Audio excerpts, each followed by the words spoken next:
Olá, bem-vindos a mais uma análise nossa aqui. Hoje a gente pega uma notícia importante do G1 sobre uma decisão recente lá do Supremo Tribunal Federal, o STF. O assunto é daqueles, né? A responsabilidade das redes sociais pelo que os usuários publicam. E olha, parece que a maioria dos ministros já está se inclinando a responsabilizar as plataformas. Então a nossa missão aqui é tentar entender o que exatamente foi decidido, o que ainda falta definir, sabe? E quais são as diferentes visões dentro do próprio STF. Tudo com base nessa matéria do G1 de 11 de junho de 2025. Vamos desembrulhar isso. Vão sim, é. O ponto central é que já tem uma maioria, né? 6 ministros do STF votaram indicando que as plataformas digitais podem sim ser responsabilizadas por danos que vêm de postagens de usuários. Isso, é importante dizer, mesmo sem uma ordem judicial específica para remover aquele conteúdo. Quem votou assim foram os ministros Dias Toffoli, Luiz Fux, que são os relatores, e também o Flávio Dino, Cristiano Zanin, Gilmar Mendes e o presidente, Luiz Roberto Barroso. Teve um voto divergente do ministro André Mendonça. Ah, interessante. Então já tem uma maioria pro sim, para responsabilização. Exato. Mas aí que está o ponto, sabe? Apesar de concordarem desse princípio geral de responsabilizar, os detalhes cruciais, tipo, como exatamente e em que condições essa responsabilização vai acontecer, isso ainda está em aberto. Tem propostas diferentes na mesa. Entendi. E essa discussão toda, ela bate de frente com uma lei bem importante para a internet no Brasil, né? O Marco Civil. Precisamente. O coração do debate é o artigo 19 do Marco Civil da Internet. Essa lei é de 2014, né? Muita gente chama de Constituição da Internet aqui no Brasil. E o que esse artigo diz hoje? Basicamente que as plataformas só são responsabilizadas, na esfera civil, por conteúdo de terceiros se elas não cumprirem uma ordem judicial específica para tirar aquele conteúdo do ar. O julgamento agora está questionando justamente essa regra. Faz todo sentido, então, que o debate passe por aí. Se o artigo hoje exige ordem judicial, essas novas propostas que você mencionou, elas devem ir por outro caminho, certo? Quais são essas ideias diferentes que os ministros apresentaram segundo a notícia? Olha, tem algumas linhas principais, assim, mas com diferenças entre elas. Por exemplo, os relatores Dias Toffoli e Luiz Fux. Os dois acham que o artigo 19 é inconstitucional. Eles defendem que as plataformas deveriam agir mais rápido, sabe? Para remover conteúdo que é claramente ilícito, tipo racismo, discurso de ódio, pedofilia, ameaças ao Estado democrático de direito.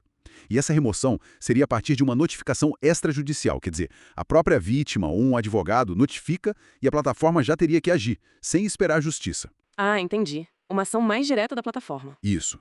O Toffoli até menciona que em casos muito graves, a remoção deveria ser feita mesmo sem notificação prévia.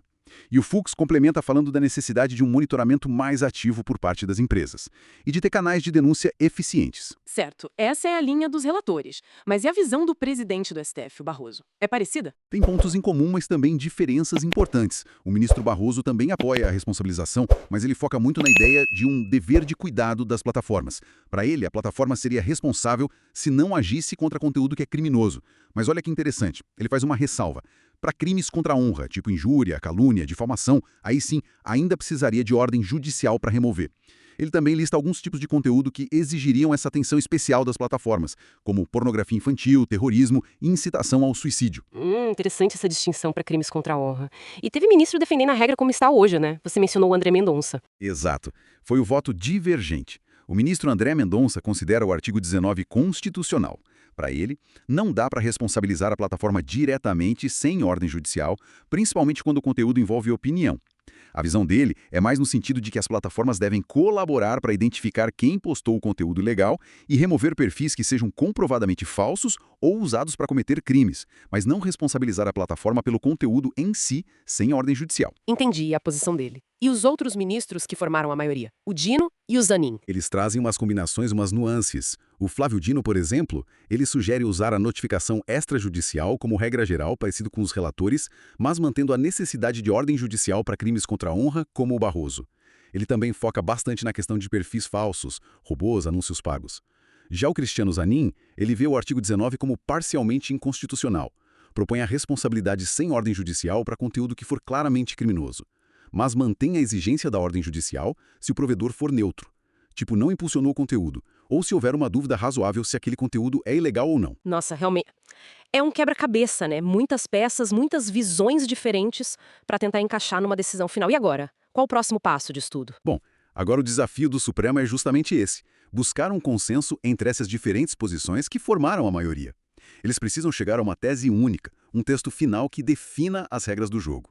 E essa tese vai ser muito importante, porque ela vai servir de orientação obrigatória para todos os juízes e tribunais do país quando julgarem casos parecidos. É o que vai definir na prática como as plataformas terão que lidar com denúncias de conteúdo ofensivo, discurso de ódio, desinformação daqui para frente. Certo, então, para resumir, temos uma sinalização clara do STF de que as regras de responsabilidade das redes sociais no Brasil vão mudar. A maioria quer isso. Mas o como isso vai funcionar na prática, isso ainda está sendo costurado. Exatamente. A definição desses detalhes é que vai ser o ponto crucial agora. E isso tudo, claro, joga a gente para uma reflexão maior, né?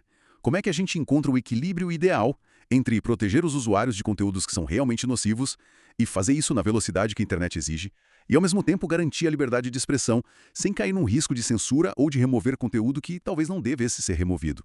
É um desafio e tanto. Uma pergunta fundamental mesmo, que vai continuar ecoando por bastante tempo. Bom, agradecemos a companhia de todos nessa análise. Até a próxima.